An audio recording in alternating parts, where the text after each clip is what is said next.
যে কারণে 3 নম্বর বিয়েও টিকলো না রচনা ব্যানার্জির। জানলে অবাক হবেন। কলকাতার একসময়ের জনপ্রিয় নায়ক এবং অভিনেত্রী রচনা ব্যানার্জি এখন আর তাকে নতুন কোনো সিনেমায় দেখাই যায় না, তবে টিভি অনুষ্ঠানে তাকে নিয়মিতই দেখা যায়। জানা যায় খুব একটা ভালো যাচ্ছে না তার সংসার জীবন। 2007 সালে প্রবাল বসুকে বিয়ে করেছিলেন তিনি। এরপর তাদের দুজনের জীবন ভালোই কাটছিল, কিন্তু সম্প্রতি ভারতে একটি গণমাধ্যমের খবর অনুযায়ী তার সংসারে নাকি ফাটল ধরেছে।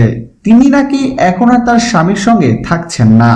আগে সব সময় রচনাকে তার স্বামীর সঙ্গেই দেখা যেত, কিন্তু কিছুদিন আগে একটি পার্টিতে রচনা ব্যানার্জি এবং প্রবাল বসু দুজনকেই আলাদা আলাদা দেখা যায়।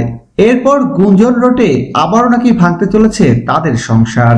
এর আগে অভিনেতা সিদ্ধার্থকে বিয়ে করেছিলেন তিনি, কিন্তু সেই সংসার বেশি দিন টিকেনি। সিদ্ধার্থকে ডিভোর্স দেওয়ার পর প্রবাল বসুকে বিয়ে করেছিলেন রচনা ব্যানার্জি। বাংলা সিনেমায় অভিনয়ের পাশাপাশি তিনি তেলুগু এবং উড়িয়ার সিনেমাতেও অভিনয় করেছিলেন। প্রিয় দর্শক, ধন্যবাদ ভিডিওটি দেখার জন্য। নিত্য নতুন এক্সক্লুসিভ সব খবর পেতে এখনই সাবস্ক্রাইব করুন ASD Waves।